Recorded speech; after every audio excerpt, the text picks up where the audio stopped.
All right, let's get into it.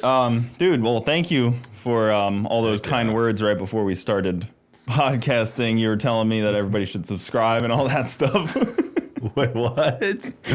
He was just really, really being very gracious with compliments and stuff about the podcast. Yeah, oh yeah. All of you should subscribe right now. That's what I was saying. Yeah, I told Bronte I was going to lead in with fishing for a plug. For a compliment or a plug. Oh, yeah. Yeah, that was my goal, is to get you here, get a sound clip. I was actually saying how people shouldn't subscribe. And they should consider unsubscribing. If there was you should consider unsubscribing, going to another automotive drag race podcast, but I don't think there is one. Yeah, it's a huge market. There's literally... You are basically monopolizing. I have definitely a corner on if you want to hear somebody talk about drag racing and then also talk about conspiracy theories and really just go off the rails, and then hear a pregnant wife sometimes yell at me. That all happens right here on this channel. I feel like you have really nailed your niche on this, though. This is Cooper right here is doing this podcast, so I'm really happy that you're doing this. Well, thank you. I mean, talking has always been my goal in life, is to just hours on end. You dig into interesting things. You always have. I mean, the conversations that we had on all our long drives to Vegas and stuff when we were first doing this stuff they sound a lot like the ones you have right now. They are very similar. They're very similar. I think I actually caused you to get a better set of noise canceling headphones for editing while we were driving. Yeah, I think at some points I was just editing and you were just talking to Holly. 100%. Aliens. Well, when you're driving out to Vegas, aliens are on your mind. They have to be. You drive by Area 51. All of the cool stuff is out there hidden in the desert. What is the latest conspiracy theory? You got a good one right now? I mean, aliens are for sure real. Like, there are no doubt about it. Or just because the aliens or at are least for sure UAPs real. Are like, they know that they're out there. There's like a 6-month thing that the government just announced. Yeah. That if you have information about it, you can now be a whistleblower for the next 6 months. Oh. Because the U.S. House wants to hear about it. But it's a boring conversation probably to start off with. Okay, because, let's get into the good stuff. Yeah. Did you buy the Supra? I mean, I did not buy it. I saw that and I was like, man, not buy it. It's one of the coolest cars, but I feel like it is so unusable for what you really want to do. 100% a bad purchase. I mean, there is zero reason for me to own that vehicle. Too nice to put a cage in to go drag race it. You can't put a cage in it. No, you can't. So you gotta drag race it. You gotta drag race it. Here's the deal. Victor brought the car to my shop, which is clearly a tactic. So we all rode in it. We all love it. And I put up a thing to get 500,000 subs or 500,000 likes on the video. We didn't hit.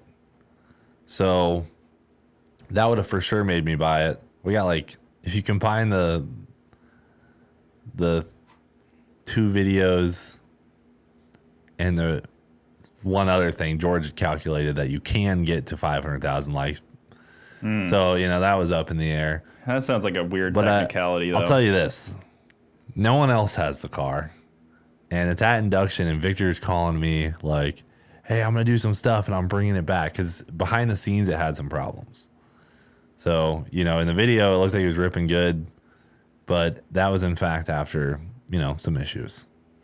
As you know, most cars. 2Js and performance cars. Let me turn off this fan. Yeah. All right, guys, I wanted to interrupt this episode real quick to talk to you about merchandise. So on the website, CooperBogetti.com, there is a great lineup of t-shirts right now. The Plant More Trees green one that I wore throughout this whole episode is available. Then we got the red Nothing But Sauce and the black 3 liters of Fury shirt. These are awesome shirts, some of my favorites, and a nice variety of colors.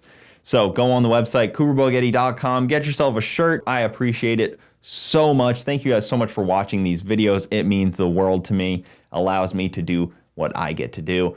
And I am so pumped to be able to get to do this and sit down with car guys. Now, let's get back to the video. Yeah. In the event I didn't buy the car, I didn't want it to look bad because That's true, because it is like I wanted Vic to still be pitch. able to sell it, yeah, but it was having some fuel supply issues. So we would make one pull, and then the next pull it would fuel cut. So like, but it doesn't have a surge tank. So it has a rear pump and then a mechanical pump. For whatever reason, first pull of the day, good to go. Second, third pull, it would get progressively worse to where it would fuel cut. Don't know how. Could just be a heat issue.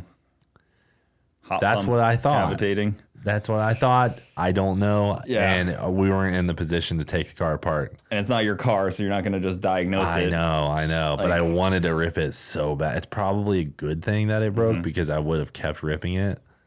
And it's such a good car. I remember that car, 3 years ago when Victor was trying to, go, I think, 8s in it, stick shift, and H pattern car. I don't know. I mean, maybe you've been around for a couple tries, but I've been trying to buy that car for a long time.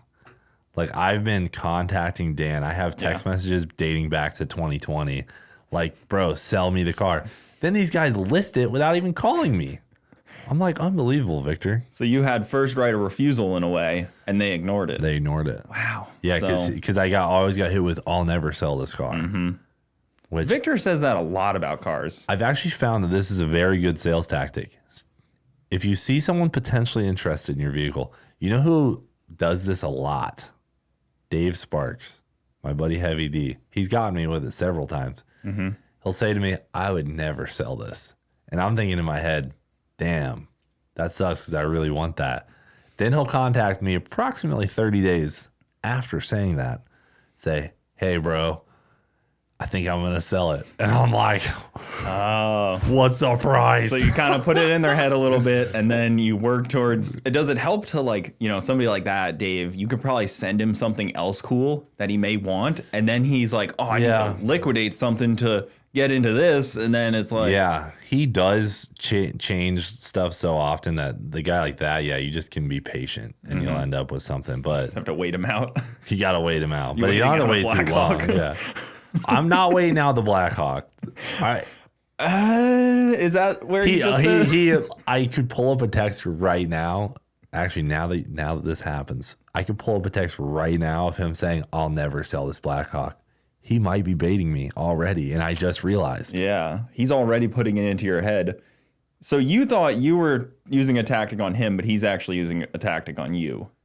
He may be baiting me right now. He may text me in the next 20 days and say, listen, I'm going to sell it. Here's the deal. Blackhawk, very expensive to fly. That's a big one. I would be doing I wouldn't be doing myself a favor to buy that. I definitely have no use for a Blackhawk. He's already made the content for the most part as well. Yeah. He's made a lot of it. Yeah. And I looked into buying like a crazy aircraft to do content with. But like the amount of money it takes to do awesome stuff with cars, you can do so much more awesome stuff. And I've always fully committed my bank account to doing awesome stuff with the cars. If I fully committed my bank account to just one aircraft, I feel like that would be very dumb. So yeah, it's a lot of money to tie up in something that is going to be down for maintenance. Is going to be down, like, is going to have these bills associated with it that are not going to be like good content bills. Yeah. They're just going to be like there. Dave is just balling on another budget. Yeah. So it's just a different deal. Yeah. Like when you blow up an engine, though, it's a content builder. Yes. When your helicopter needs a service, it's probably not a very good. Actually, no. That's a good point, because when we blow an engine, that's when we get the most views. Yeah. Like, oh my God. It's the opposite. Leroy blew up. That's like going to get great views, and I'm going to recoup some money. That's why when people don't realize, they're like, man, he has a great attitude about blowing up cars. It's like, yeah, well, that's the content. Like, dude, when I get pulled over, I'm like, write me a ticket, brother. I'm like, when I pass a cop and I'm in one of my race cars, I'm like, be kind of good if you pulled me over. Yeah, remember the Dale truck one? Dude, do you remember when I called you how frantic I was? Before the cop walked to your window. Dude, yeah, I was pulling over. I wish I probably do have that original GoPro clip. I see this cop pull out, and I immediately am like, called Cooper. I'm like, bro, I'm pulled over. Come read the thumbnail. You got to get the thumbnail. got the greatest thumbnail. I was following in the C7, which also I was like, he's going to pull this thing over. Yeah. I thought like I'm just gonna be in line because it wasn't like I was in your truck and I could just cruise by. I know. If anything, I was making more noise and being more of a menace. That was I think that's one of the top 5 videos on the channel for a long time. I think, if it still is, yeah. I think it is. That probably paid for the Dale truck right there. Just doing that. Actually, I believe that video, I think it got passed by the Mike Finnegan jet boat video, but for a while it was the most money I ever made off one video was the Dale truck getting pulled over. Dang, all because of that dang thumbnail. Because of that freaking fire thumbnail. I'm curious, but I know that the Mike Finnegan video, like that's video's got like 10 million views. I don't know. Well, I was scared in that situation because one, I had to loop her back around in your very low, nice car that I hadn't driven that much. Stick shift. And then I had to take out my phone and film and take video and photo driving by banger shot, an officer. I'm like, I'm just going to be next in line and he's going to now have a thumbnail of me getting pulled over as he drives. All right, so it is number 5. Ooh, that's pretty good. That's pretty solid. I mean, that video is probably from 2017. It is from... That's pretty good that it's hung on that long. Yeah. It's from 2018, February 10th, 2018. Okay, so... Turbo Whistle's still on top. Damn. Still on top. Dude. Isn't it crazy the low investment in those 2 videos, too? Almost zero monetary investment. Incredible. December 2nd, 2016 was the Turbo Whistle video.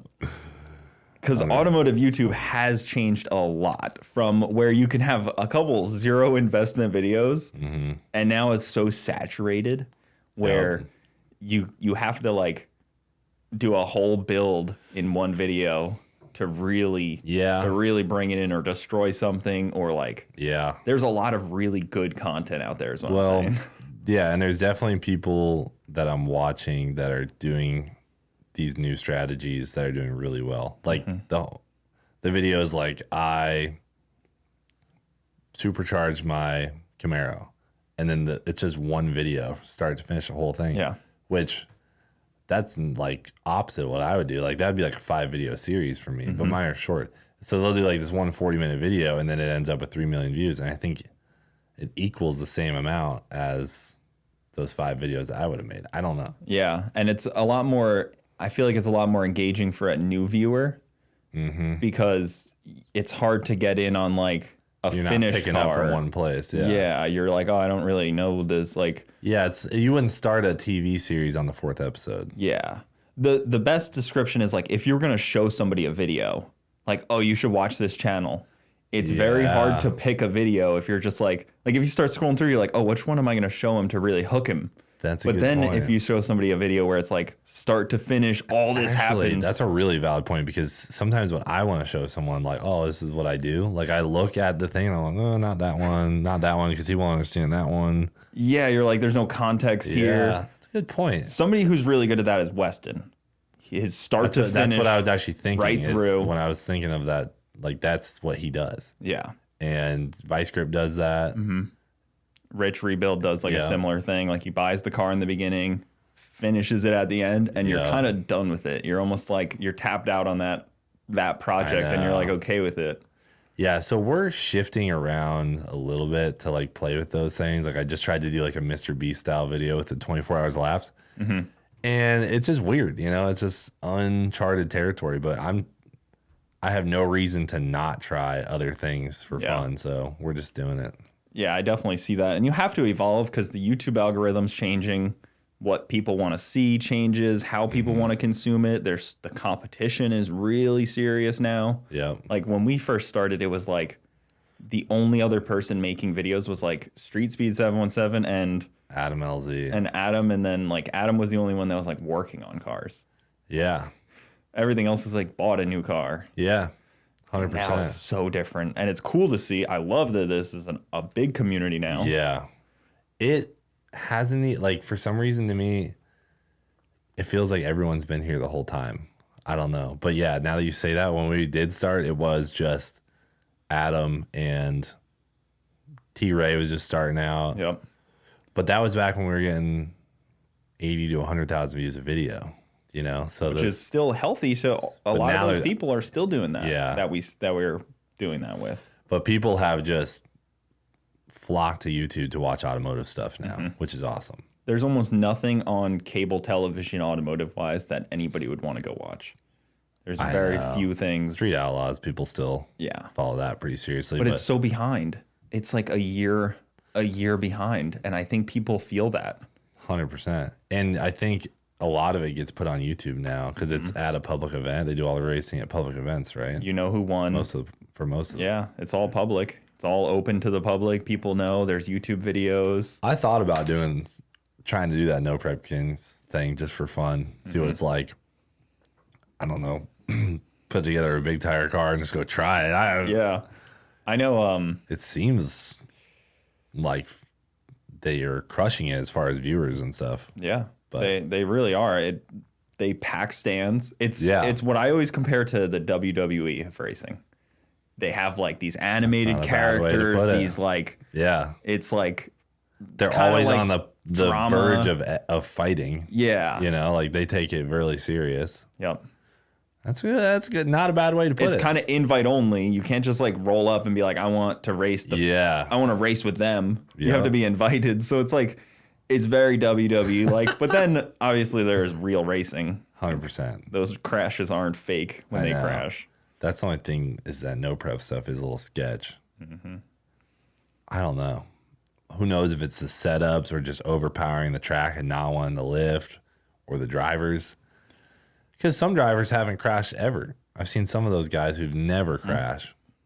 But then you see some guys who are crashing them things all the time. So it's probably more driver related. It's probably a mix of that.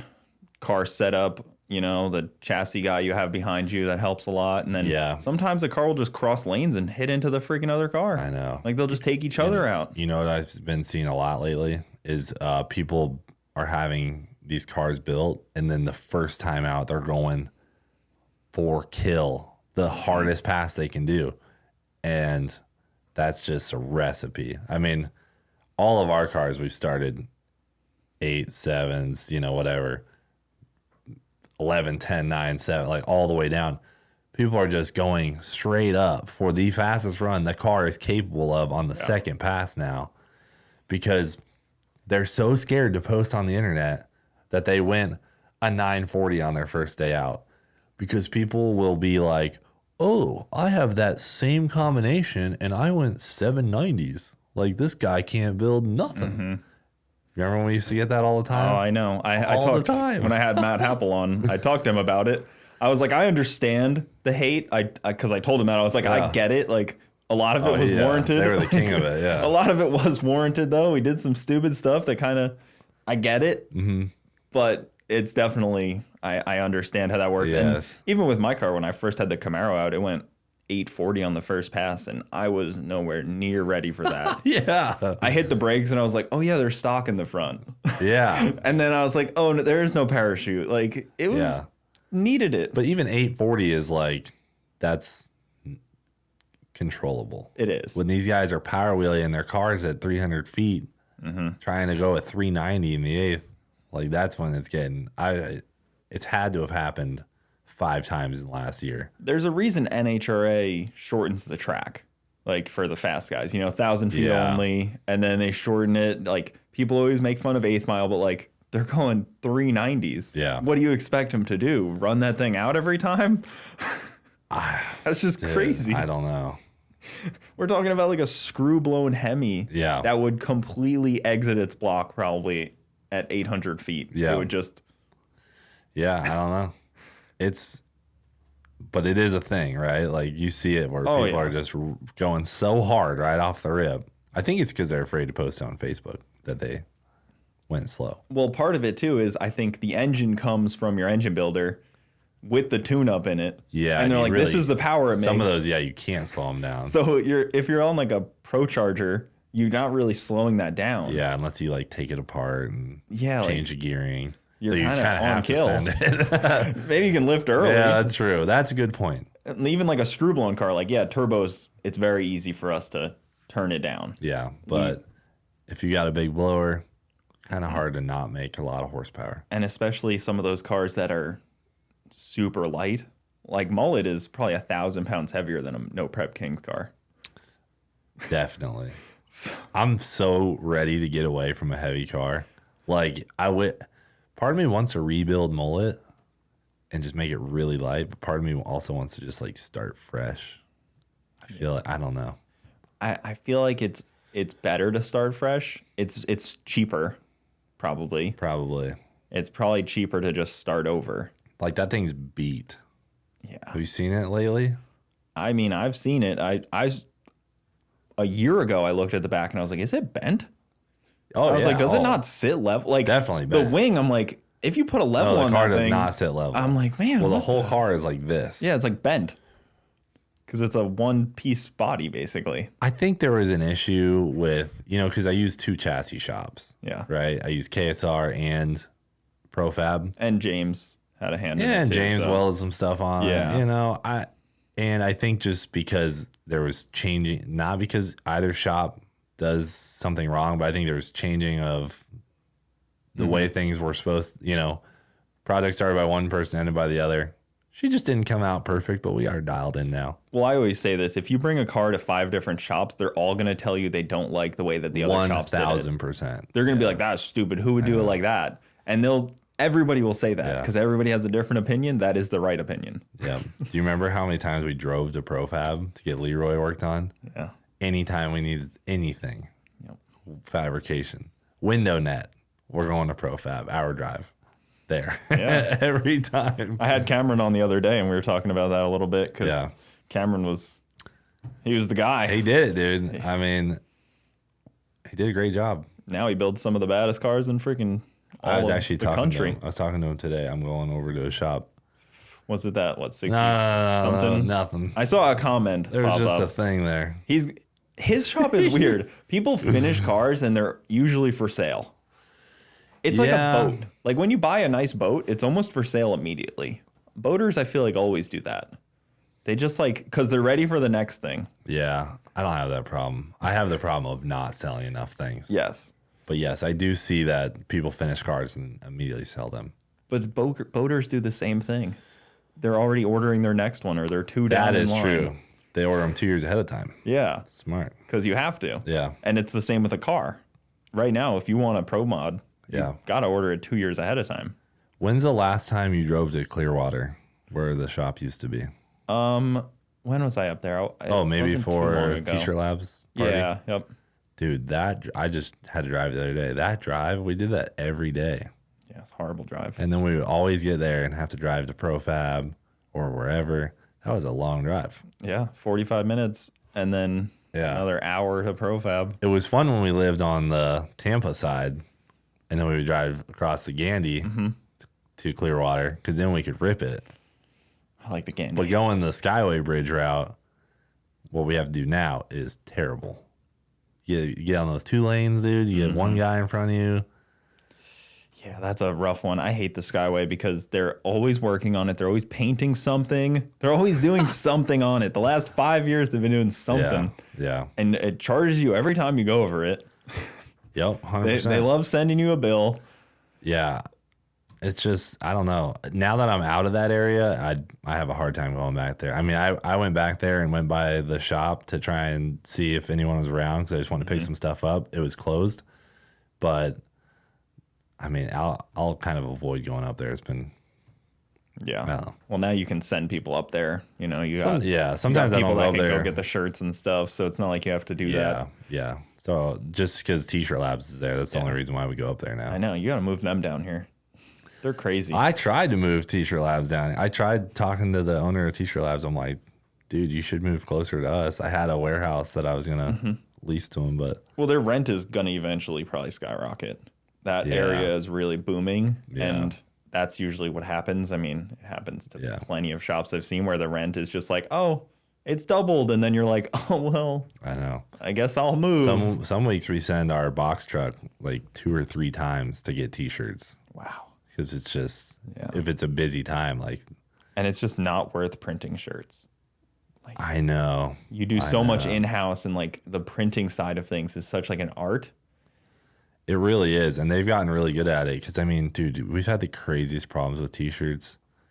The other day, we were having this problem where ants were eating the logos off our shirts. Like, they would go through anything. So, like, you know the box where we, like, our receiving box? How it's outdoor? Yeah. Because, like, if we get returns, like, they put them in the box. Ants broke into it, got through the bags and cardboard. Yeah, they broke in. And then they would get through the bags and eat just the logo off the t-shirt. And we're like, what's going on? You know, we hit up T-shirt Labs like, hey, there's a problem with the ink. And they're like, this is the same ink we've been using for 5 years. Mm-hmm. And I'm just like, well, and like at that point, then we had ants coming in the warehouse because they're like on a mission for this specific t-shirt. Once they get a taste for that ink, they're like, we're there. Blue Mcfarland racing shirt of about a year ago. Have you done the test? Like lay them outside and see what they go for? Well, they wouldn't eat any other shirt. Put like 3 different shirts. They would not eat any other t-shirt but the Blue Mcfarland Racing. Huh. And that's just some drama that I'm not worth. It's just like weird. Not worth it to me to print and deal with all that stuff. So they fixed it. It doesn't happen anymore. Well, because like I think about like Matt with Demolition Ranch, who does it all in house, but he also does screen printing, which is a little different. Like where you laser print. I think that's DTG, direct to garment. Yeah. Yeah. He has screen printers, Does like he? what Teacher Labs has. But then I know he does DTG, and I think maybe one other digital type. It's hard to match It's hard to match. I mean, dude, good old screen printing is just so good. Yeah. For me, a Gildan 50/50 dry blend with some screen print on it, that's my thing. I know it's hard. I hear people all the time. They're like new onto the merchandise, and they're like, I wanted to get like high level ones. I got like the next level or whatever. And I'm like, yeah, but they're not as good. They just are more expensive. They don't slap. They just they ruin, like they don't stay black as nicely. They shrink. All these problems I try to avoid. Yep. So to talk about cars a little bit, have you thought about like trying to pitch a show to like Netflix or something, like an 8 episode show? Maybe. So there's these people who reach out like, gosh, I don't know what you'd even call them. Probably they're like Hollywood agents. vultures. Yes, they reach out. They used to reach out a lot more. Like, I got a Netflix show. Like, hi, we're from whatever brand, and we work with Netflix, and we want you to be the host of X show. Yeah, it's almost greenlit. We constantly yada yada yada. I used to get really excited about them. Remember when we would get excited about them? Like when we first were YouTubing, they're like, we want to help you start a show. And I'm like, what? Like a TV show? Netflix, Hulu? Fired up. Yeah. And they just are a huge waste of time always. So now we have like $1,000 deposit to discuss it for 20 minutes. And then almost always they go away. Yeah. But a TV show like Netflix would have to pay us an obscene amount of money to give up our freedom. But even if they just were like, we want to buy an 8 episode series and you can continue doing what you're doing, but you just have to then somehow produce. Mm-hmm. Kind of like what Vice Grip does. Yeah, Vice Grip does it. Adam LZ did one pretty recently. And then you did one with eBay Motors, right? I did a commercial with eBay Motors. eBay definitely spends one day shoot the money. eBay Motors is crushing it. Like, they're working with all the right people, I feel like. Like, I don't know if you saw their lineup for this Between Two Rides thing, but it's basically like, it's just all the awesome automotive YouTubers. Mm-hmm. Like, they just, I don't know. I think they are doing a really good job. Like, the other stuff with the TV show thing, to do an 8 episode series, it would just have to be a lot of money because you know how long those would take to shoot, right? They would need maybe a couple months to do 8 episodes. Yeah, it would definitely take a while. eBay Motors did that thing I did in one day. And you're burning content. If you do it for someone else, you're just like, you're throwing it away. And how would that be advantageous to them, I guess, in our situation?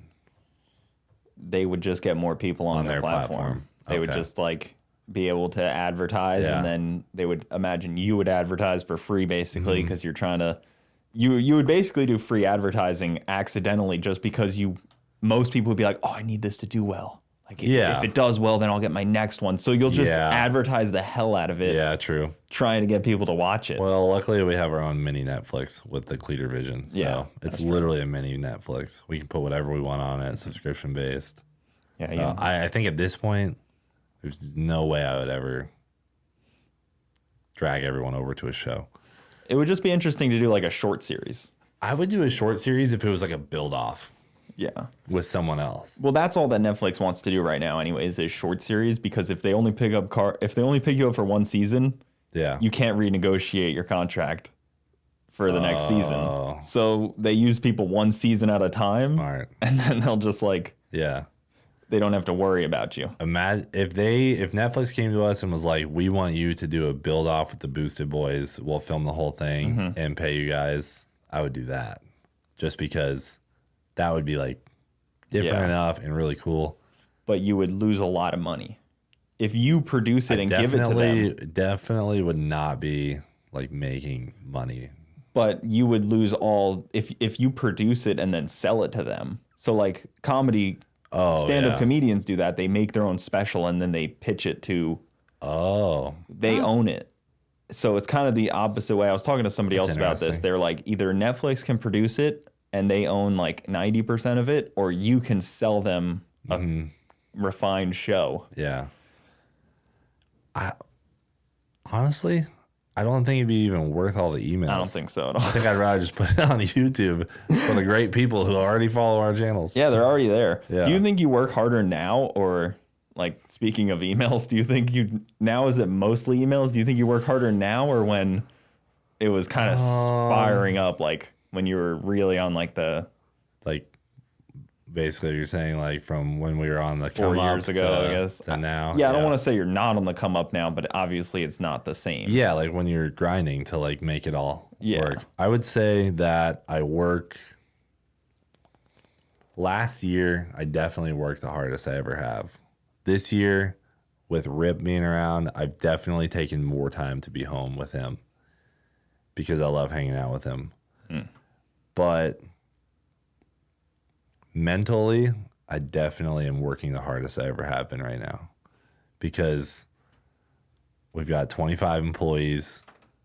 We're making big moves on a lot of behind the scenes stuff that require a lot of financial outlook and things like that. So but physical, I'm not working as hard. Yeah, you kind of had to zoom out more where you can look at 7 months and a year in the future, probably farther. Like last year, I did like freaking 12 Dragon drives, the whole 9. Month of Freedom, Dragon drives, most events we've ever done in a year.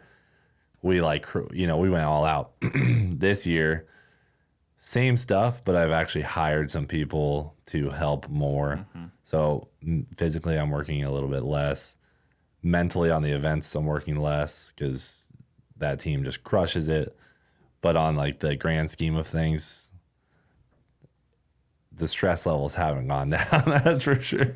Yeah, I can see that because even if you're not working hard, you're still thinking about those 25 employees that every day depend on 100%. You, because me and Boosted Boy Kyle talked about this, like as a content creator, you're bottom of this funnel. Whereas if you were a business owner, you'd be just top of like a pyramid in a way. Yeah. Whereas like if you stepped out for a month as like a business owner, you can kind of get away with that. Yeah. But as the content creator at the bottom, everything else. That's a good way to put it. Everything else. I always feel like I'm pulling the train. Like I'm the locomotive. Like I'm pulling all of this. Yeah. Because basically, now I mean I have it diversified, but still my 25 core employees like that work for me, like they rely on the YouTube channel. The YouTube channel feeds the Freedom Factory, the merch. If without the YouTube channel functioning at a high level, it's no bueno. Exactly. There's no like systems you can put in place. I know. Where you can like, the content will make itself if I walk away. Yeah.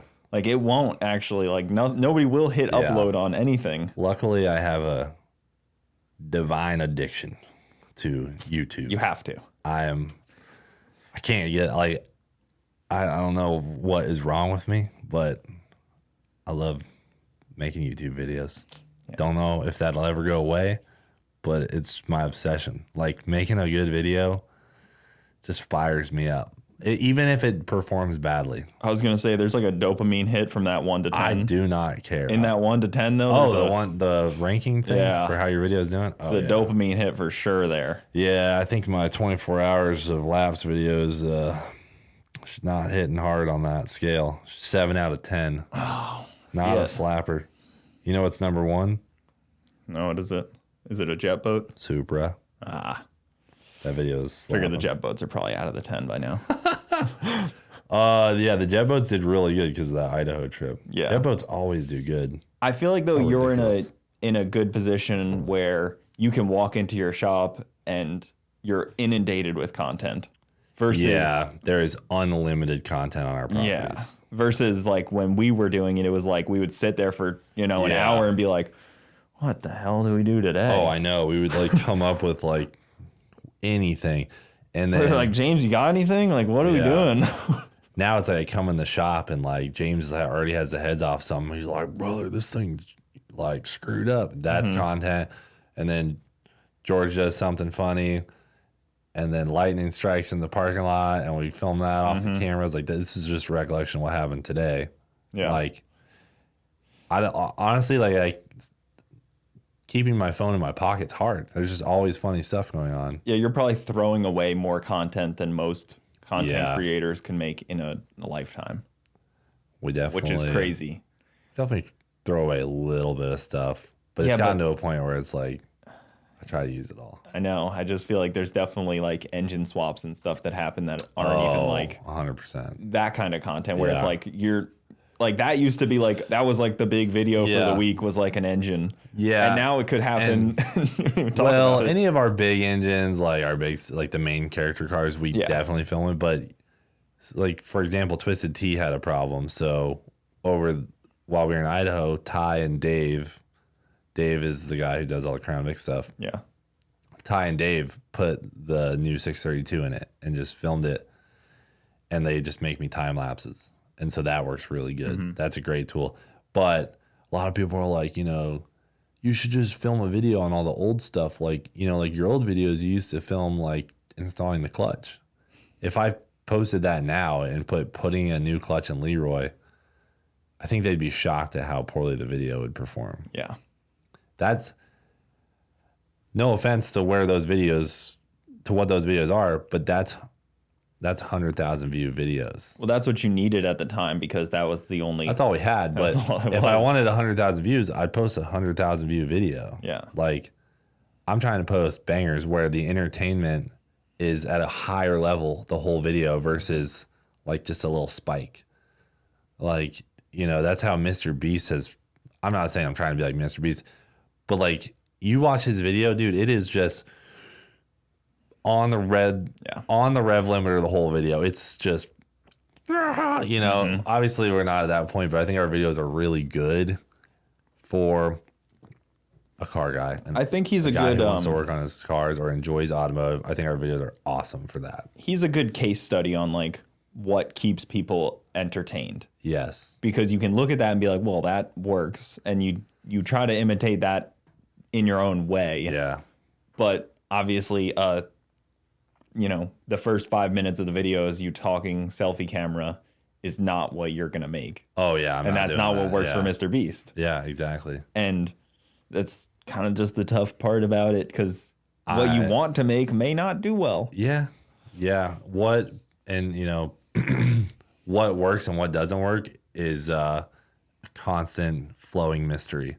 So we just have to ride what we know sort of works, which is winning and racing at a fast pace.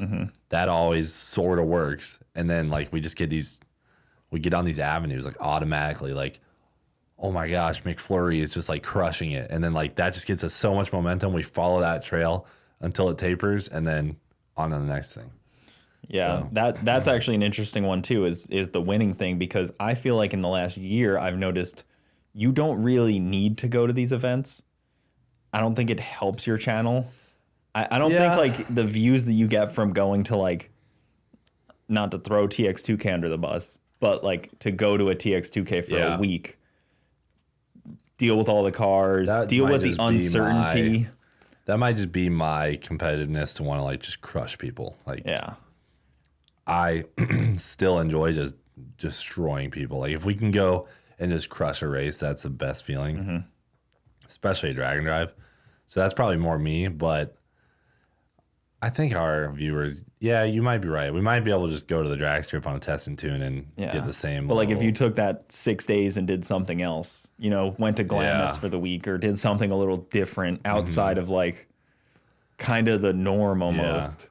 I think also though, it does give my guys a lot of motivation and drive when they're at the events. Yeah. Because they're a lot of fun. They're not always in the shop.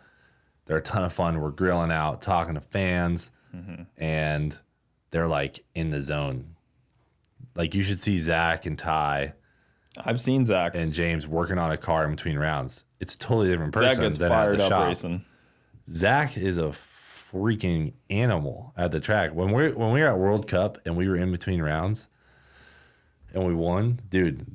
When we were going into the finals, I need a new name for that guy because it was not Zach, dude. It was another human being. He was like, we had this transmission leak. Every time it'd lock up, it would just shake all the fittings on the transmission loose.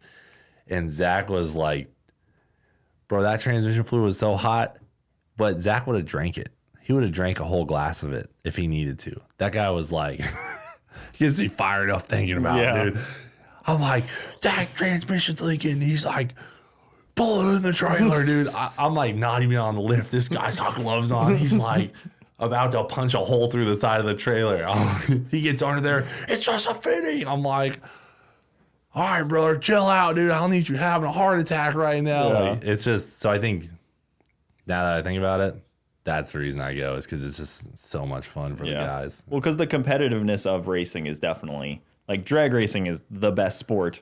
But then if you were to just, if you had like a third party person come in and they were like, looked at all the videos and they were like, and how much each one maybe cost to make, they'd probably be like, you should stop doing this, this, and this. They probably and you'd be like, but those are all the drag racing ones. They'd be like, you spent how much on it?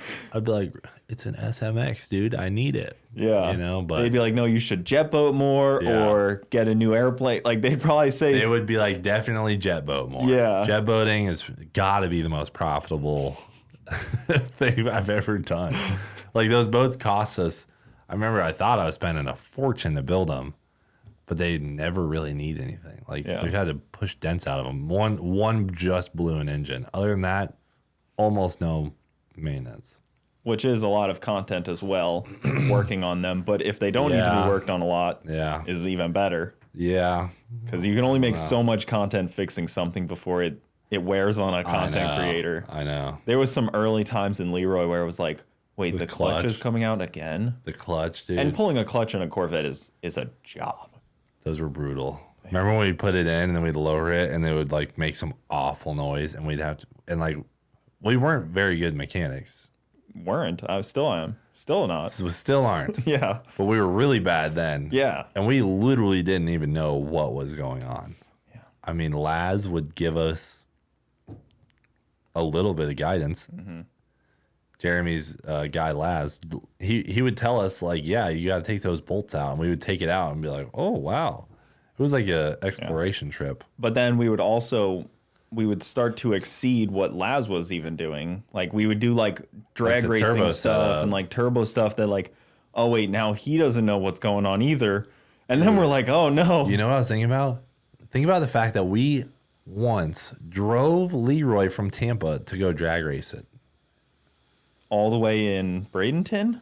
We used to go to Orlando more. Yeah, but I'm just thinking we drove Leroy from our house to drag race it. Like that's how a long drive.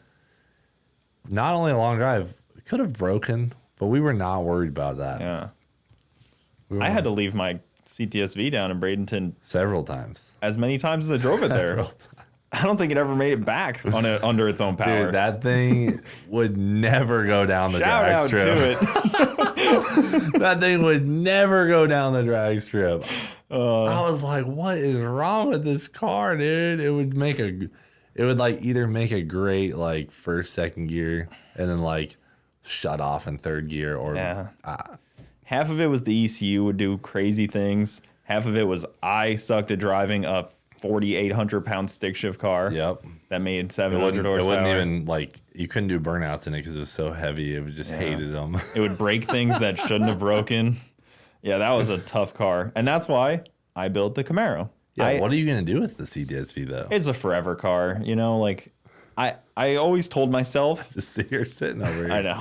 I always told myself the long-term goal was to have it like an El Camino build, where like everything like is just fit and finish of like it has cool suits, it has air ducts here, and like this and that, like really cool stuff.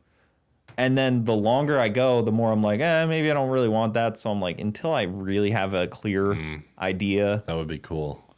It would be a good car for that, I think. Yeah, it would. Like solid rear axle, cut out the bottom. But yeah, so it sits until then. Remember the day that we got the LSA done and we finally got Jeremy to tune it?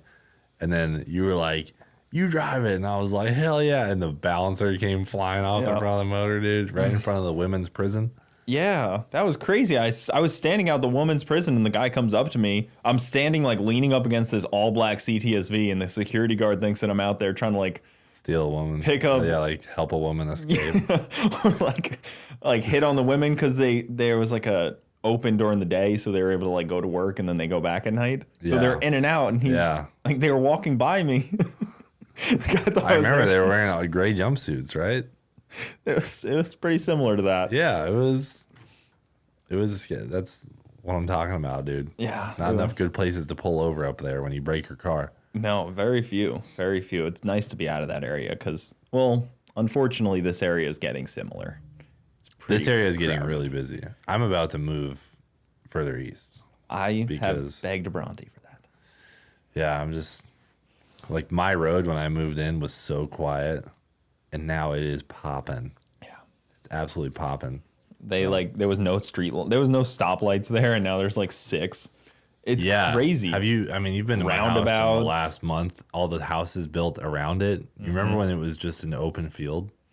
The scary thing is too, once they start adding a bunch of churches, because those things are crazy during freaking right after church lets out. Them things are wild. Did you see the one across the street? Well, there's like a mega church right down the street. I got the mega church a quarter mile away, and then I have the one right next to my house that was there before I moved in, and then now there's one directly across the street. The one right next door never really got too crowded, I feel like. No, they're great people. The one across the street looks like it's going to be popping. The one across the street has been popping. Oh, dang. So when it's church time, dude, my road's just done for. Yeah, there's just nothing you can do. Just 3 churches right there, and then there's a couple at the ends of the roads too. Like they really there's like police all over the road because they just they help people exit the churches. So. Yeah.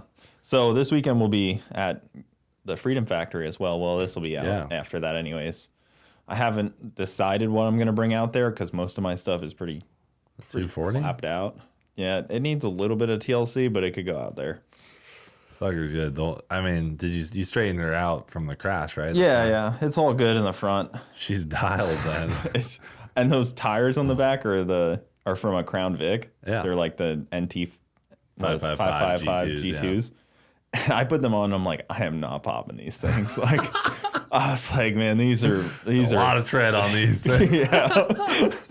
I was worried, and I knew I didn't even come close to popping them. They look like they're brand new still. It's a little sad. Yeah, it takes a lot of power to pop a brand new set of tires. A lot of power or a lot of time. Well, especially with a 240 when the back of it weighs nothing. So you're not really putting any pressure back there. Yeah, that car looks very light in the back. It is. It's not that heavy back there. So that doesn't help me. It was kind of like with the Mystery Machine. Like it's very similar to just... Yes, dude. Well, it's open drift night, or it's open track night, so you can do anything. And we're going to have the jump out. So if you want to do that with a 240. That would be kind of cool. The jump's only this high. Like, we're talking like 1.5 feet? Or are we talking from the ground? Talking from the jump table? Is this high. Okay. I didn't know if you meant from the ground. I was like, oh, it's like a 32-inch table. No, dude, you're good. It's about 14 inches. Okay. So... If you're looking for something sporty, does it have a landing ramp or is it just a concrete pad? Man, so you can't miss it. That does sound kind of cool. I'm curious if anyone will hit it this weekend. I bet you I'd hit my headers going up it. Probably. Those things are low. Yeah, it's so miserable how low they are. I'm curious what'll happen this weekend. We have 80 cars signed up already. Wow. And it's open track night. The only rule is you can't go in the grass. So that means somebody will go in the grass. I mean, undoubtedly someone will. Probably James. But I don't know what's going to happen. Yeah. I told people they can do their own stunts too. So if they bring like I have the jump, but if they bring something else cool and they have the safety equipment, if they sign the waiver, I'm here for it. If they sign the waiver, that's really what it comes down to. If you sign the waiver, you're good. I think you should bring out the golf cart. Oof. I tried to fire it up the other day. It sounds rough. Needs some spark plugs. Yeah. Or maybe some injectors. Try a burnout on that thing. It'd definitely roll. It would hook. Trying to tip that thing in. Yeah, it's got so much weight in the back. I definitely don't. It'd be risky. Are you going to retire the mystery machine yet? That thing is bad looking, dude. I felt bad last time I saw it. I was like, I think it's done. I think you need to bury it or something. I blew the transmission in that Slips episode, and she's toast. Yeah. The body damage on it is just, I mean, every corner of it is knocked in. The frame's bent. The windshield is shattered. It's got an 8.8 rear end in it, though. Okay, well, I mean, it only took us an hour to put it in. $100 upgrade. really? Yeah. I don't know. Probably. It's probably done. I mean, it's got good heart in it that could go in something else. Heart, dude. But that chassis, I think, has seen its seen its end. That's pretty impressive. That 13B is still good. Yeah. I mean, I didn't think Mike had it in him to, put together such a good unit. He really impressed me. I'm just kidding, Mike. I am shocked that thing's that reliable. Yeah. And it still feels like it makes the same amount of power. But it also doesn't have that much runtime on it. Yeah, I mean, it's got a lot of all hard the runtime is hard, yeah.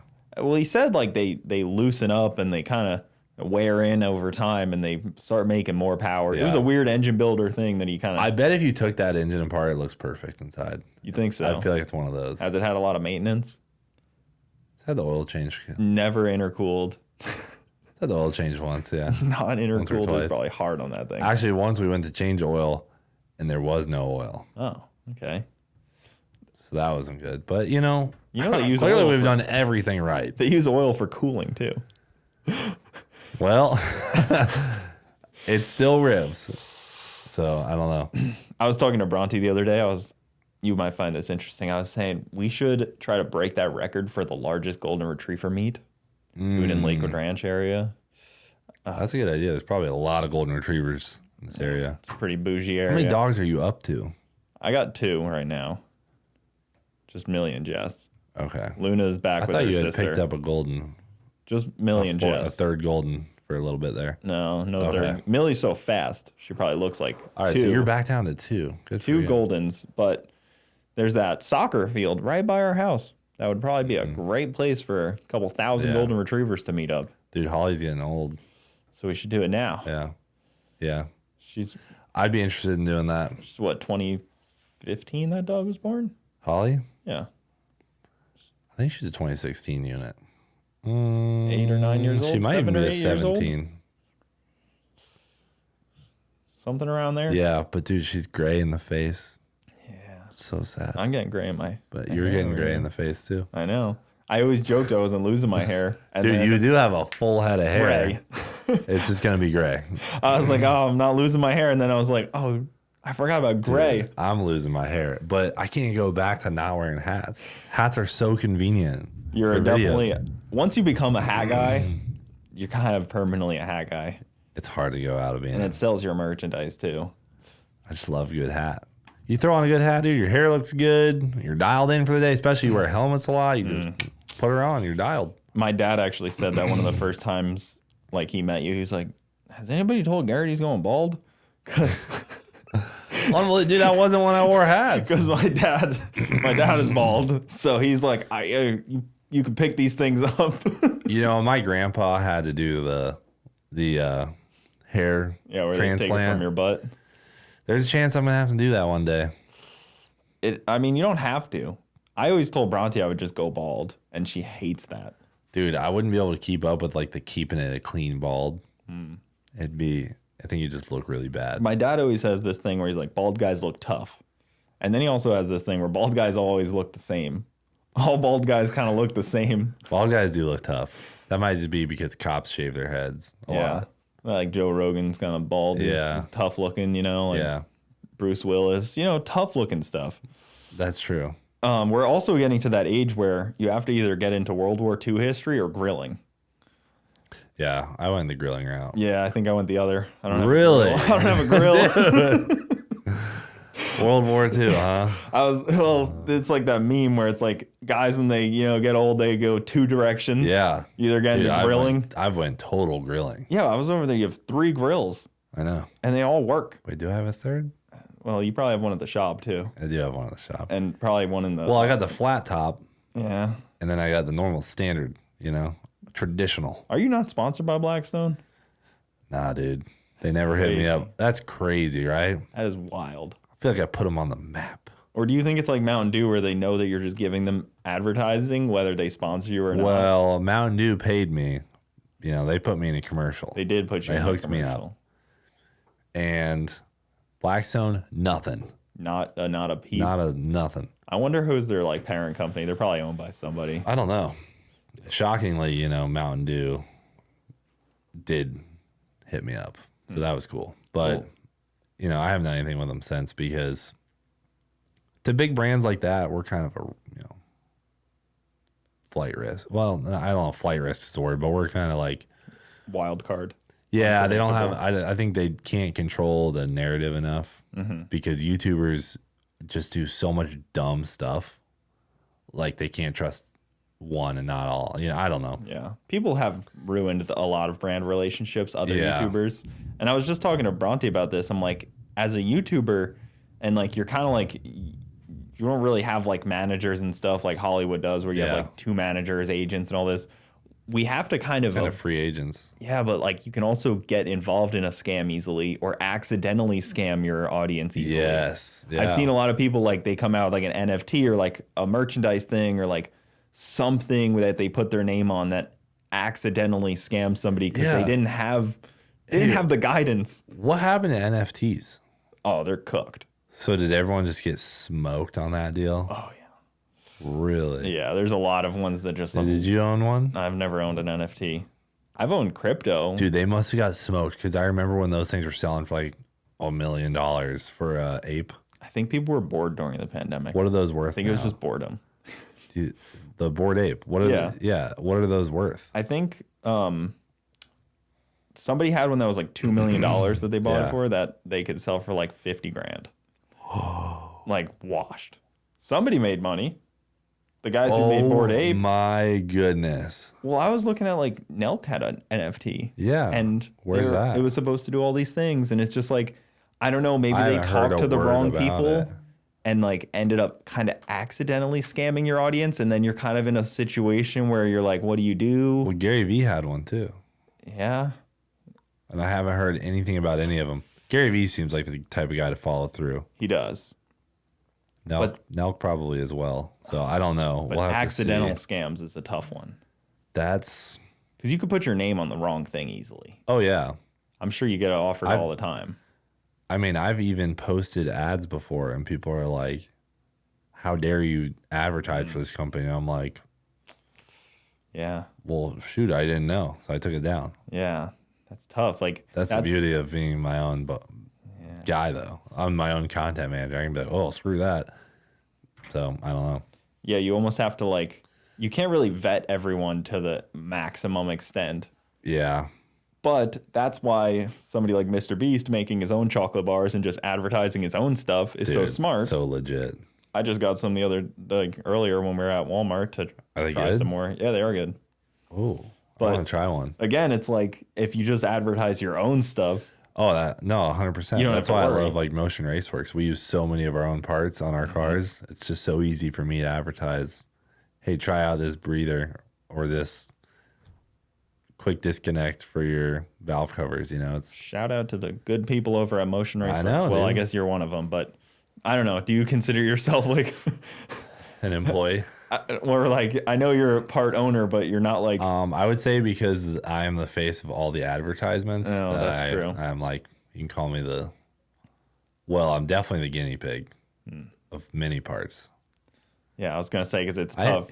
I've had several Motion Raceworks parts in development like cause major issues with our cars, and that's just part of being the business owner, or being volunteering to be the guinea pig. So, but yeah, all the ads like have me in them, so I'll go down as maybe marketing assistant. Can I get that? Yeah, owner, but in the marketing side. Yeah, because I don't think they want you touching a machine. Have you seen that catch can video where we blow the oil into the? Yeah, dude, that video has blown up. Yeah, our catch can sales. Really? Like, that's probably one of the most effective pieces of marketing I've ever made.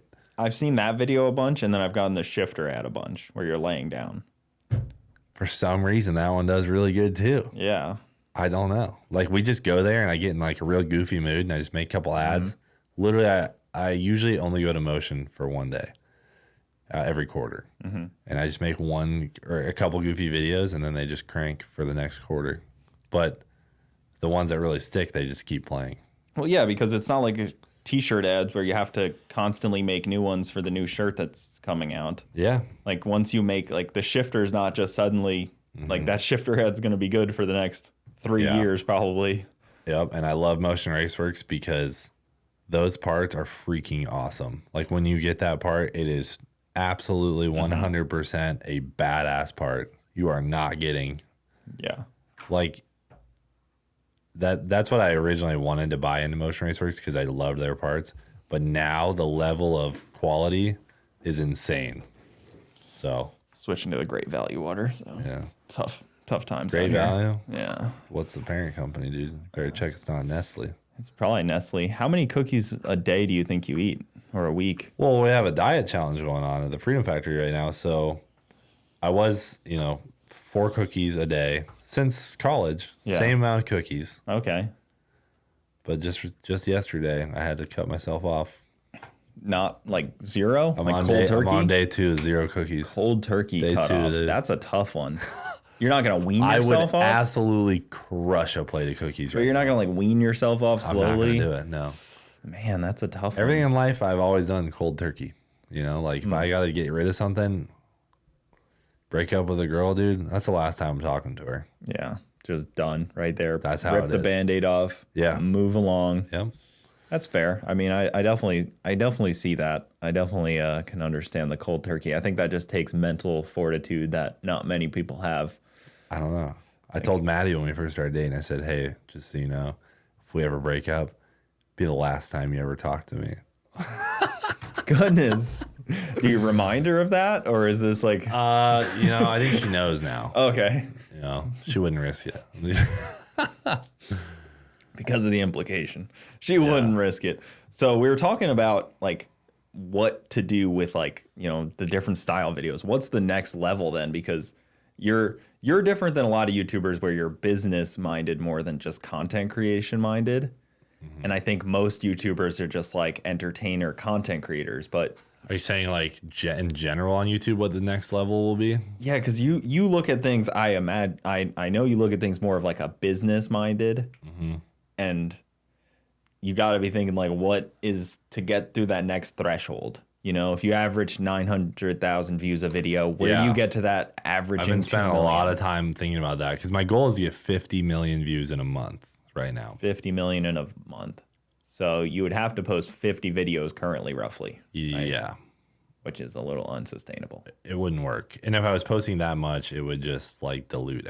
All of them. Okay. So you look at the monthly aggregate. I think, like right now I can get 30 million views in a month. If I do like the month of freedom, get 30 million views.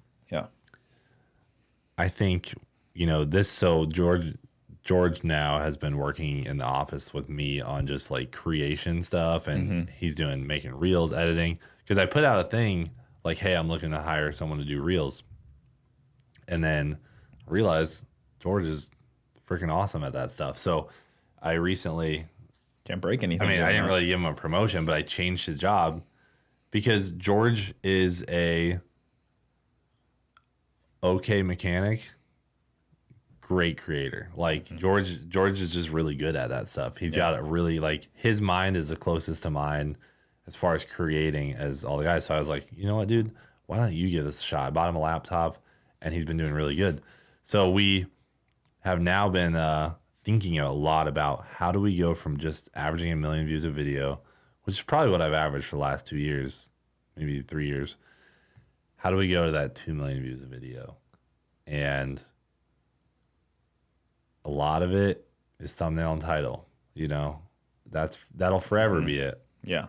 But I think what I've seen with like Whistling Diesel and these guys who are doing that, who are successfully going from 2 million views a video to 3 million views a video, is they're unlocking like a bigger audience by thumbnail and title that's killer. And then when you get in the video, it's just insanely awesome. Yep. And then they're also not posting it very often. So like that's hard for me because I love giving my audience a lot of content. But like when I was having a conversation with Whistling, he was like, you kind of want people to crave for it, like crave that video. People don't crave because they know they're going to get my video the next day. Yeah. No one's messaging you like, why haven't you posted? Yeah. So that's, I think if I slowed my videos down to once a week, I would definitely get closer to 2 million views a video. But that being said, killer title and thumbnail, and then just straight action when you get in there. Yeah. So, which I just saw a thing from Mr. Beast that said it's a lot easier to make one video that gets 5 million views versus 5 videos that get 1 million views. And I was like, damn, I love that. That is, you know, I want to take his advice because he is the king, but I just love making videos. Like, it would kill me to not post for a week. You would lose a lot of connection to your audience, I think, because you're not going to be talking to them as much. Yeah. You're just going to be like, oh yeah, firing things out. You would lose a ton of like audience connection. Yeah, like I read all my comments and like our videos are so up to date. Like the video that'll be posted today is like from today. Or today and yesterday. So I feel that, yeah, that's a good point. That connection, I love that. Yeah. You'll lose a lot of that because you'll have to cut out a minute segment of somebody talking about a project. You'll have to cut that out. Yeah. So that strategy will never work for me. Honestly, none of those strategies won't work for me. But what if you used your second channel and kind of did like a main channel and then like feeder channels? Like, so what George and I have recently strategized is we're going to maintain our normal shop videos and then have one absolute big banger. Try to have one big banger every 3 weeks to a month. So like we're working on this one that's going to take us it would take us a full week to complete it. But we're going to just do like one day a week for a month on it to get it done. And then that'll be like a Mr. Beast size or a Whistling Diesel style video. Like a cinematic story in one video. It's like a story start to finish. It'll be a start to finish epic video. Yeah. That's all I'll say for now, but totally different than normal, like just BS and like doing awesome shit. It'll be like one, like you open it up and it's like just insaneness. Keeps you hooked the whole time. For 20 minutes straight. Yeah. That's why a lot of these channels hire editors that do that kind of stuff. Like plot line is so important and Hollywood has that really down. Yeah. I started doing that 24-hour lap video and I was struggling. That's a lot of editing because you're like to do a lap counter that moves with the time lapse and all that stuff. Dude, that's hard editing. Yeah. That seems brutal. So that would be nice to have an editor for. I hate that kind of editing. It's like terrible. The least favorite. This is the best thing to edit ever. Yeah. I did the cheapest version of it I could. I just put the laps on whenever we changed drivers because we wrote those down. But like I was, I was like, oh, I'll have a lap counter on the whole video. And like anytime there's a clip, you'll be able to see what lap. Could have just made it up. Threw that out the window. But you can't because I live feed the whole thing so people will look back and know when there was an actual lap. Roughly Just kind of roughly guess, like, oh, and it was night, it was this, and it was day, it was that. I was like, if it's not right, then I'll just not put it on there. I'll just screw it. We had so many driver changes. The laps got updated constantly throughout the video, but I wanted like an active number. And I just couldn't pull it off. Yeah, that's a good one. I like the 24-hour challenge style video. I think that's a cool. Yeah, we came up with that from looking at Mr. Beast's channel. Yeah, it's a good change of pace, and no one else can really do that for the most part. Yeah. I don't think anybody else is like. I was like scared it was gonna pop off, and then we would have to do like 24 hours at Daytona and 24 hours at all these other places. But the challenges are cool. I think another cool one would be like racing on every continent, something like that, where you kind of do something a little more grand. Like I guess you have to work back from the title. Is normally how you do it. If it's not a good title and thumbnail, definitely have to work back from the title and thumbnail to be on the viral level. That's where you have to start. I would guess that Mr. Beast and their team sit down and think, what's the best title and thumbnails we can come up with, and then just build a video off of it. Yeah. I was with Tavarish a couple weeks back, and we were having dinner, and we were talking about the P1.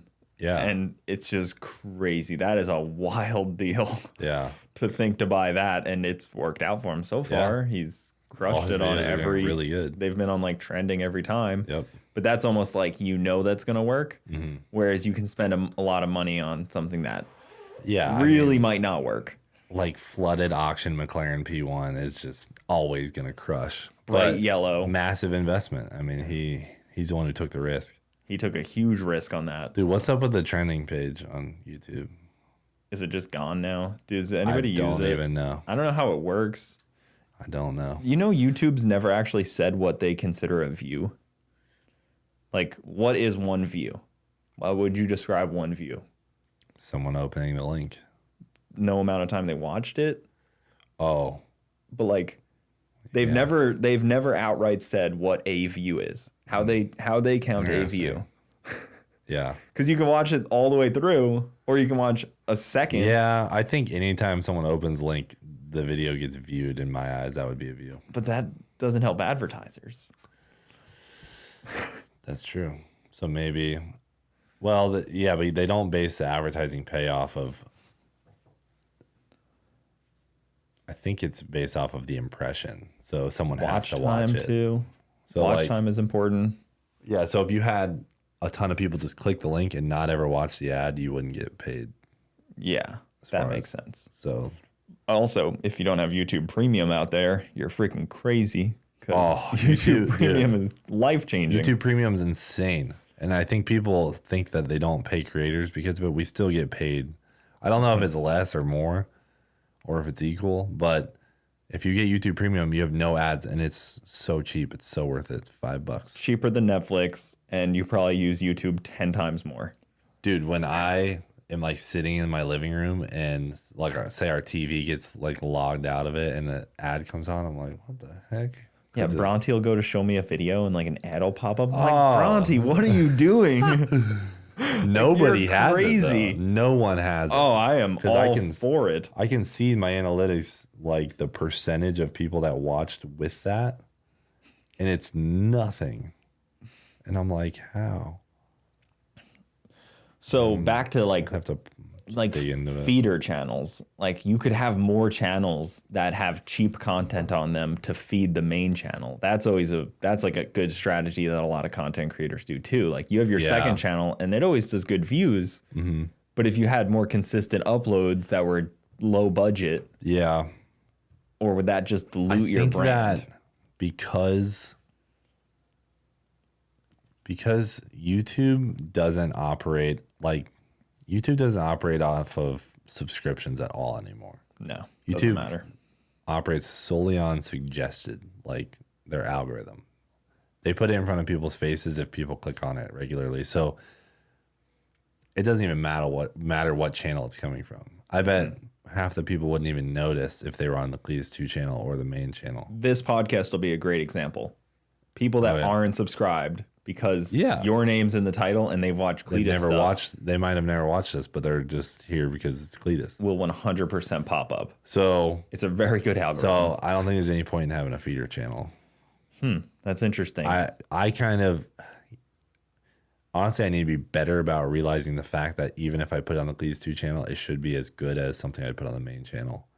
Because if my viewers see it and it's a sucky video, and they click off of it right away, it might not ever. That might hurt my algorithm, where I roll in the algorithm. So I don't know. That's something good to think about. That's a tough one. I've heard somebody was or Elon Musk was tweeting about how Twitter's ad revenue is now the same. Oh yeah. So like you could put your video up on Twitter and your ad revenue should be the same as YouTube, if not better, he said. If it gets that many views.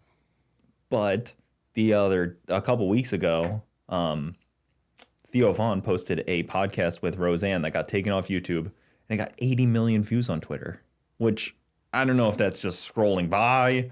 It said 80 million views. Wow. Which is crazy. I don't know what they count a view as, but it's wild. That'd be a ridiculous amount of money if it truly pays the same. But he is, the number 2 podcaster in the world. So yeah, granted, he gets a lot of views regardless, but it may be something to try. What are his YouTube views? They're like 1.5 million every video, 2 million. Views are damn. Yeah, he's like number 2 podcaster in the world right now. I love Theo Vaughn. He's hilarious. Yeah, so Theo Vaughn's YouTube. I mean, yeah, he's got it depends on the guest. But then 80 million on Twitter. And then you also have to count what Spotify downloads probably are. This one's 250,000. The next one's 2.5 million. Because Spotify downloads are probably pretty high too. Oh yeah, true. But Spotify doesn't show numbers. Interesting. It's not public. Yeah, I mean, 80 million views on YouTube would be an astronomical amount of money. So if Twitter's paying that out, that's freaking amazing. I need to start a Twitter. I'd like to see if you posted your same videos for a while to see if you get a good kickback. Or would it not be worth it because you take views away from YouTube? I doubt I'd take away from YouTube. I feel like YouTube and Twitter don't cross over a ton. No, but I might be wrong. I don't think so. But if people are viewing it anywhere, it doesn't really matter. Yeah, I don't care. I've always, what I've been wanting to do too is the Spanish channel. But I just have never. Well, YouTube now has a spot on the bottom where you can click and it pulls up all the languages it's dubbed in. Yeah. And you don't have to cross channel or anything. It'll dub it or it'll just put closed captions? You can dub it into a second video on your main channel. So they've added that into the same thing. They dub it? Yeah. The number 2 market right now is Brazil for YouTube. US and then Brazil. English and then...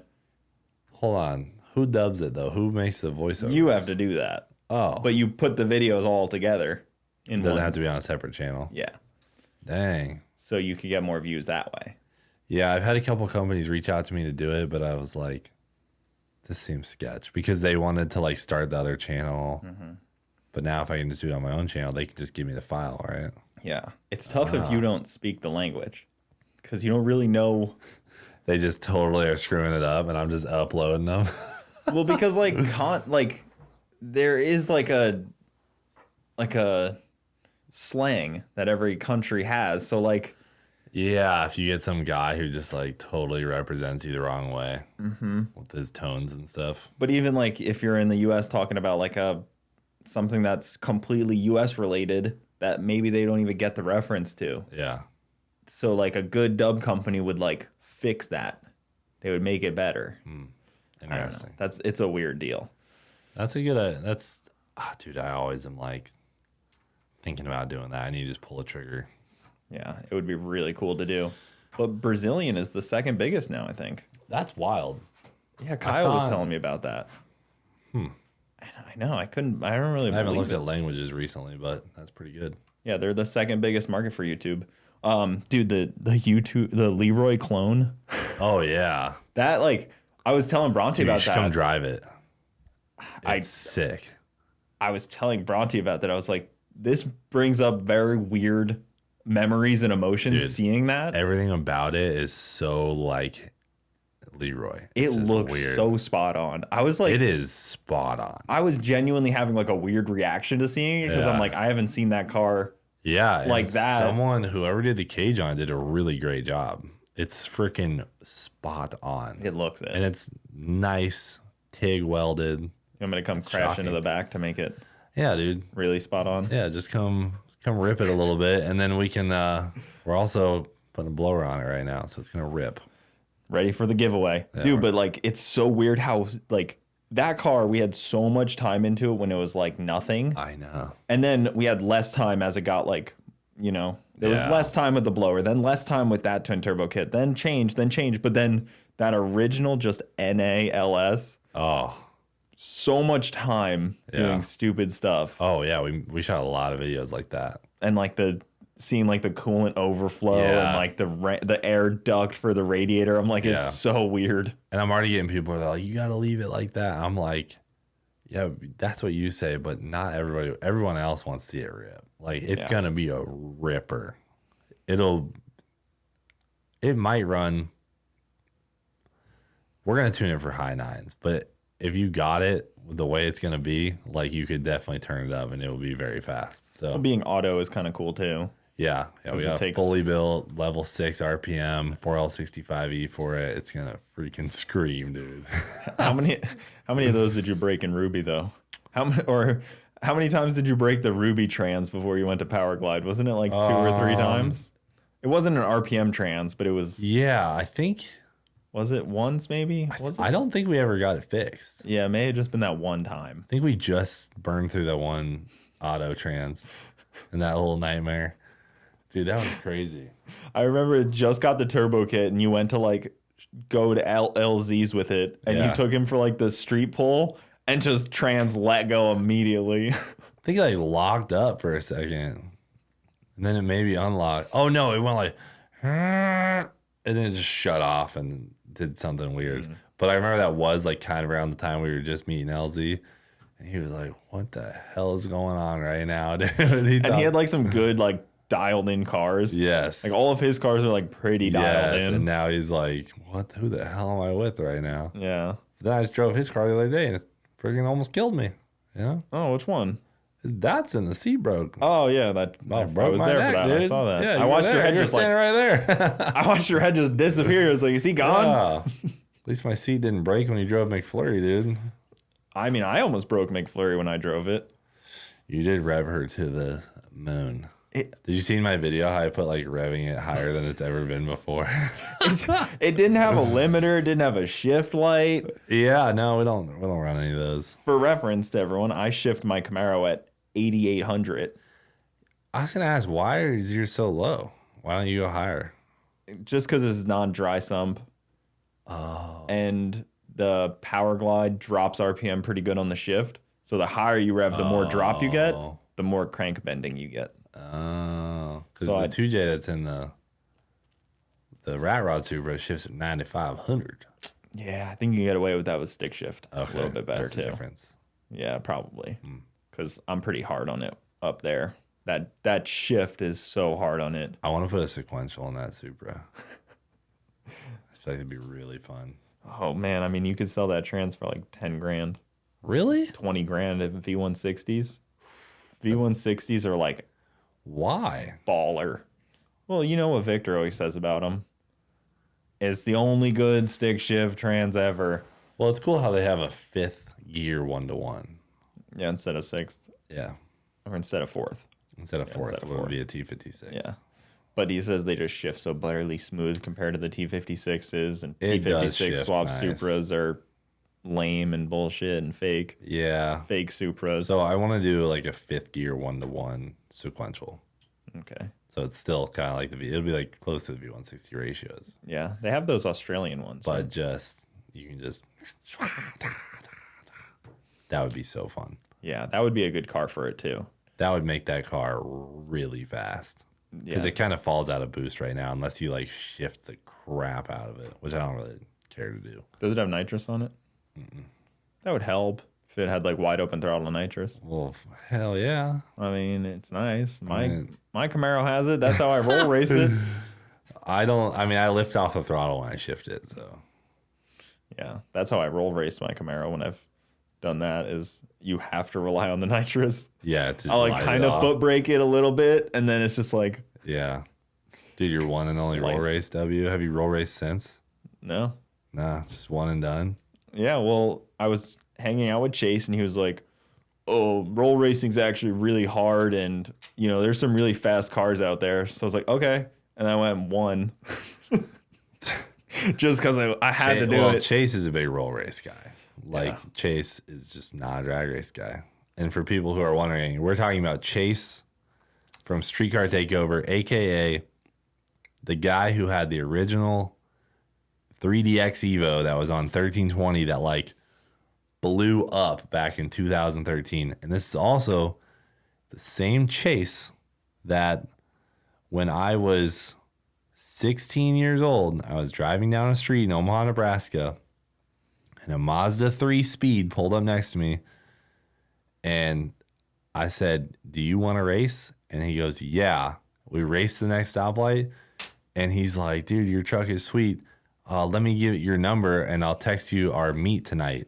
And that's literally the same Chase at that point texted me and said, come to Sonic on 180th and Center. I go there. That's when I met Kyle Loftus from 1320. That's what started all of our, like, everything. Everything kind of cascaded from there. Yeah. For sure. Yeah, and then I met Cooper when I was working for 1320, dragged him into this whole thing. That was when that was still very picking up, was 1320, and like social media besides YouTube was just kind of really starting. Yep. Instagram was still infancy level. Started, yeah. And Facebook was still kind of like weird. Wasn't like for promoting yourself very much. It was just like a social network. Like strictly. And now, and Chase is still only a roll racer, dude. Yeah, that's what he does. Has the guy ever floored it from a stop? I'm not sure. Probably not. Probably. Oh, he has a GTR now, so it does everything for him. Yeah, but if you leave on real power on a GTR, they just destroy themselves. He's got a fully built one. They still, like, if I bet you're leaving on such light boost on that thing that, like, if you left on like regular power, it would just eat itself. Yeah, I'm sure if he rode in like a really fast car, I don't know. I think his 60 foot's pretty good. So it might feel sort of similar, but nonetheless, Chase is still a wimp. I was actually about to say, though, shout out to Chase and Justin, because I would say without Streetcar Takeover at the start of everything, we wouldn't be anywhere near where we are now. 100%. They basically handed us the ability to make good content for cheap. Yeah, because sell merch, the whole nine. So, I mean, it's a combination of Kyle Loftus of 1320 Video, Chase and Justin from Streetcar Takeover that literally made us who we are in the automotive world. Because Kyle brought us the social media aspect. Yep.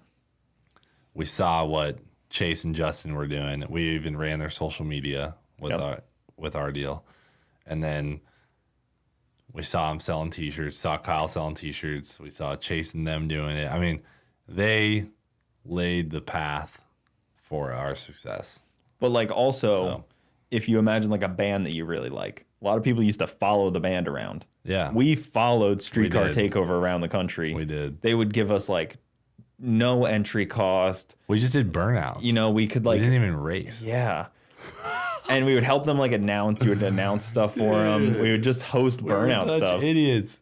Yeah, like that was our thing, was like going to Streetcar Takeover and hosting a burnout contest for 30 minutes out of the entire weekend. And then we were like, we crushed it. Yep. We're out of here. But we would sell merch and we would get to make videos. Yeah. So like it was hugely helpful to the start because it was cheap to do.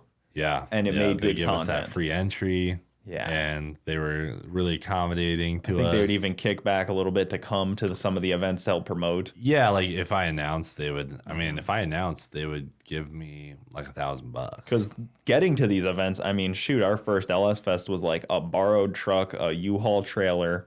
Yep. Bombed through the night to kind of go do nothing. We made like one run. Yeah. But we thought we were killing it. But that's most LS Fest, I think. It's hard to get runs in at LS Fest when there's 1,000 cars drag racing. It's a pretty tough one. A lot of broken LSs at that event. A lot of people sending it on stock motors. That really happens. Yeah.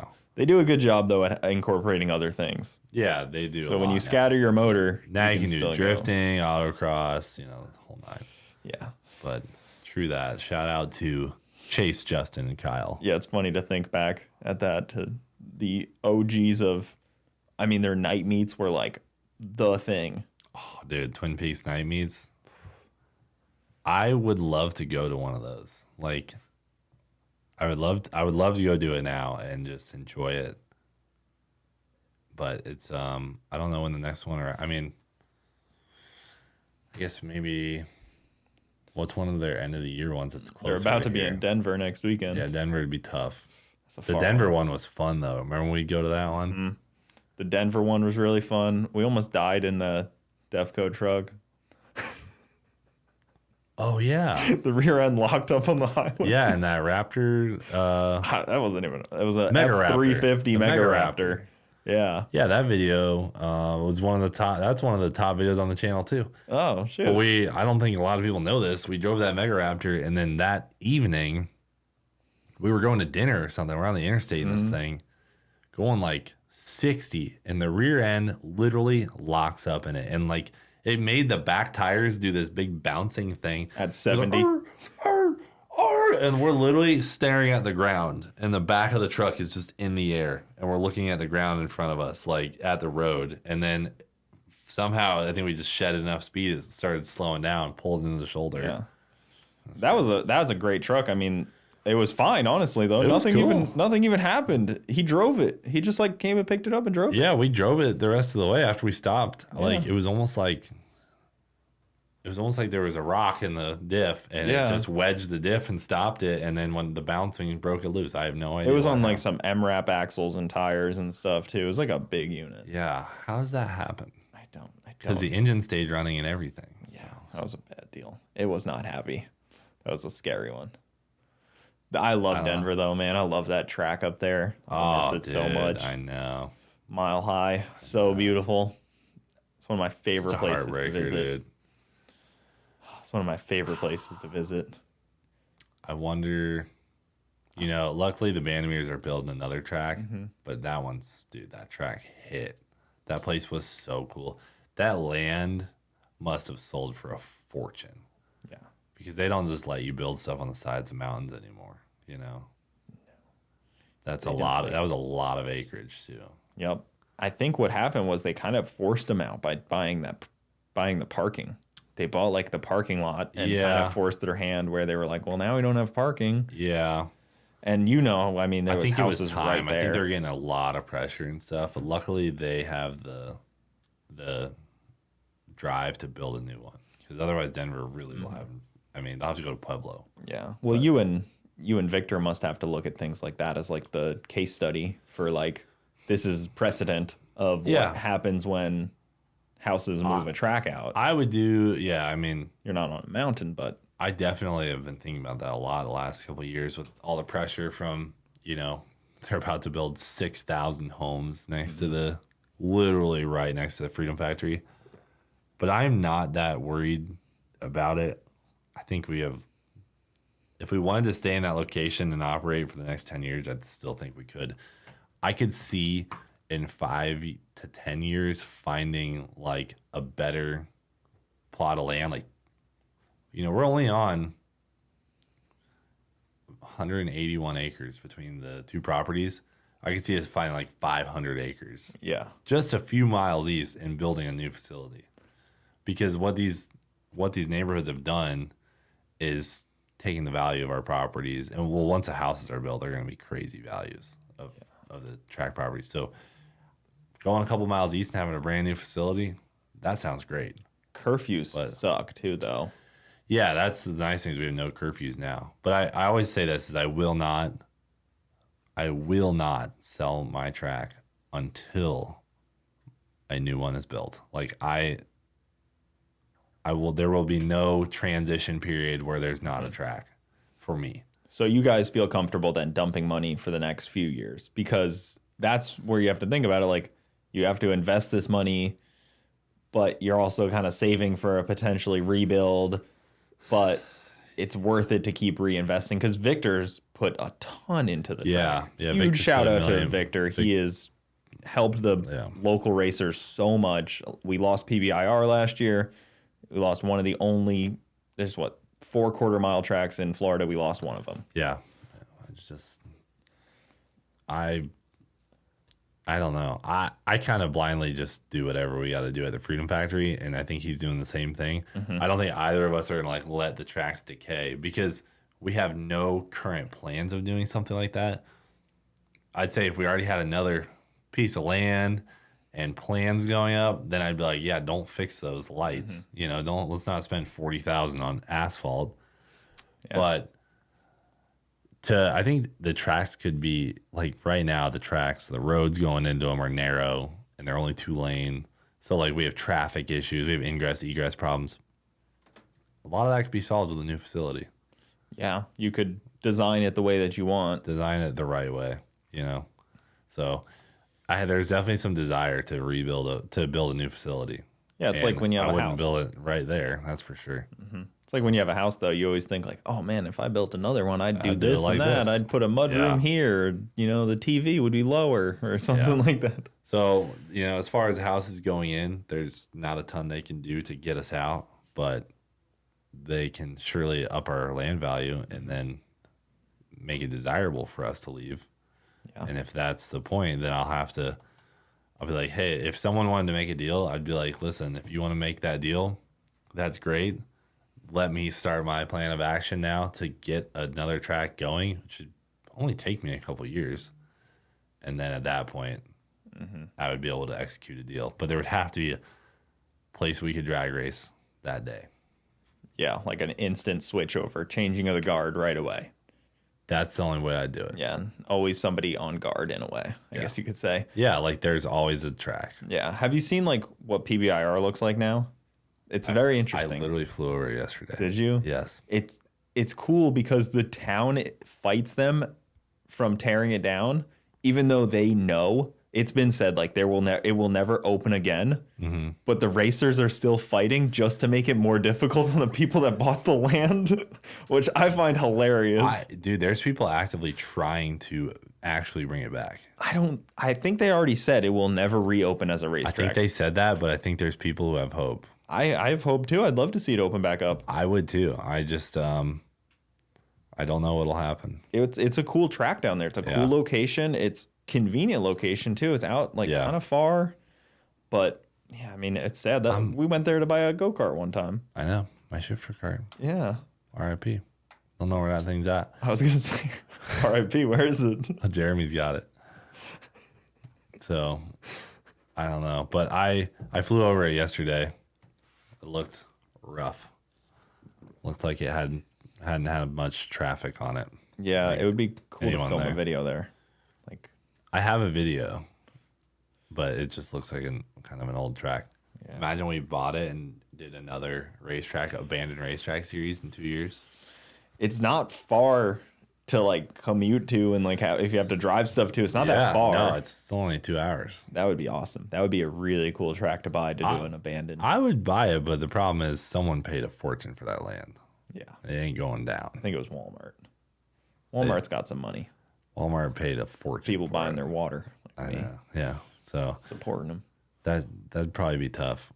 It's crazy the difference in land prices than 5 years ago and what we thought was expensive.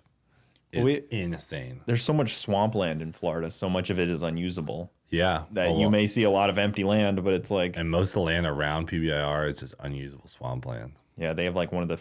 They're like on an island, basically. Yeah, exactly. Yeah. That's crazy.